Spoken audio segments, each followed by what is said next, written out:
آج کے اس ویڈیو کے اندر میں آپ کے ساتھ ایک تھیوریٹیکل ایک پرسپیکٹیو ڈسکس کرنا چاہ رہا ہوں and it is called new historicism. تو بات میں یہ کرنا چاہ رہا ہوں کہ نیو ہسٹوریسزم کیا ہے اور ہسٹوریسزم اور نیو ہسٹوریسزم میں کیا فرق ہے. تو ہوتا ایسے ہے کہ جو ہسٹوریسزم ہے ایکچولی وہ ہم جب کسی ورک پہ اپلائی کرتے ہیں، جب پرانا کانسیپٹ ہے، تو اس میں ہم یہ دیکھتے تھے کہ کوئی بھی لٹریری ورک اس میں جو ہسٹری ہے وہ صحیح مینشن ہوئی ہے کہ نہیں. ہسٹوریسز کویسچن یہ ہوتا تھا کہ اس کے اندر جو ہسٹری مینشن ہوئی ہے کیا وہ ایکوریٹ ہے کہ نہیں. فار ایگزامپل جب ٹیپو سلطان کے اوپر پلے ہوگا یا ڈرامہ ہوگا تو ہسٹوریسز سوال یہ ہوگا کہ کیا یہ ڈرامہ ٹیپو سلطان کی لائف کو واقعی صحیح ریپرزینٹ کر رہا ہے کہ نہیں. تو ہم اس میں پھر یہ دیکھتے ہیں کہ اس نے صحیح نہیں بنایا، اس نے ہسٹری کو صحیح نہیں ریپرزینٹ کیا. اس طرح کے سوال ہمارے ذہن میں آتے ہیں، اس طرح کی تنقید ہم پروڈیوس کرتے ہیں. لیکن نیو ہسٹوریسزم جو ہے یہ ایک نیا کانسیپٹ آتا ہے اور اس میں ہم یہ سوال نہیں کرتے کہ what was happened actually and that was represented well in the play or in the work or not. اس میں ہم سوال یہ کرتے ہیں کہ جو ریپرزنٹیشن ہے اس کے اس ٹائم کے اوپر کیا میننگ ہے.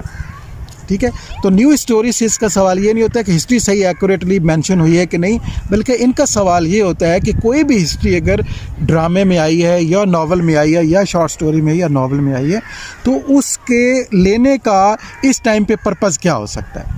یعنی اس پہ ہم اس ٹائم کو دیکھتے ہیں کہ اس ٹائم کے ساتھ اس پوائنٹ آف ویو لینے کا کیا مقصد کیا ہے، یعنی ایڈیالوجیکل ڈائمینشن کیا ہے.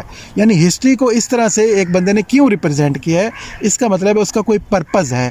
اس ٹائم کے اوپر وہ کسی ڈسکورس کو کنفرم کر رہا ہے یا ریجیکٹ کر رہا ہے. تو نیو ہسٹوریسز جو ہیں وہ یہ دیکھتے ہیں کہ کوئی بھی پریزنٹیشن جو ہے وہ ایک ریپرزنٹیشن ہے اور اس ریپرزنٹیشن کے پیچھے کوئی ایڈیالوجیکل پرپز ہوتا ہے. تو نیو ہسٹوریسز جو ہے جیسے کہ آپ کو پتہ ہی ہوگا جو لٹریچر سے ریلیٹڈ لوگ ہیں، جو تھیری سے، کہ یہ مشیل فوکو کے نظریات کے اوپر اس کو بیس کیا جاتا ہے. اور اس کا جو لیٹسٹ فریم ورک ہے وہ ایک American author Stephen Greenblatt کی بک سے ہم ڈیوائز کرتے ہیں. وہ اس کے لیٹسٹ یا ماڈرن جو ہے تھیوریٹیکل فریم انہوں نے اس کو ڈیوائز کیا ہے اسٹیفن گرین بلاٹ نے. تو نیو ہسٹوریسز انالیسس جو ہے وہ اس طرح سے دیکھتا ہے آرٹ اور لٹریچر. جیسے کہ میں آپ سے بات کر رہا تھا کہ نیو ہسٹوریسز جو ہے یہ تھیری بیس کر رہی ہے مشیل فوکو کی فلسفی کے اوپر. ٹھیک ہے، مشیل فوکو کی جو فیمس بک ہے جیسے آرکیالوجی آف نالج ہے، اس کے علاوہ ڈسپلن اینڈ پنش ہے، تو اور ہسٹری آف سیکشوالٹی ہے. تو ان ساری بکس میں انہوں نے جو ہے نا نیو ہسٹوریسز پرسپیکٹو کو واضح کیا. اصل میں یہ سارا کچھ بیس کر رہا ہے، یعنی نیو ہسٹوریسز جو مشیل فوکو نے ڈیوائز کیا ہے اس نظریات کو، لیکن انہوں نے جس پہ بیس کیا وہ بات کرنا بہت اہم ہے. اسے یہ تھیری ہمیں ذرا کلیئر طور پہ سمجھ میں آتی ہے. تو مشیل فوکو نے اپنی یہ تھیری ہے نا اس کو بیس کیا ہے فریڈرک نیچے کے اوپر.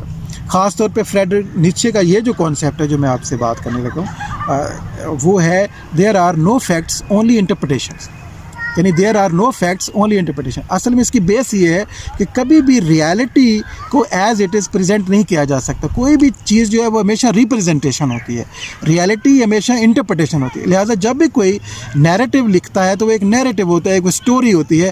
اس لیے ہسٹری اور نان ہسٹری کی بکس کو یہ ایکول ویٹیج دیتے ہیں، کہتے ہیں ہسٹری بھی ہز اسٹوری ہے اور اسٹوری تو ویسی اسٹوری ہوتی ہے. تو دونوں ایک قسم سے نیریٹو ہیں.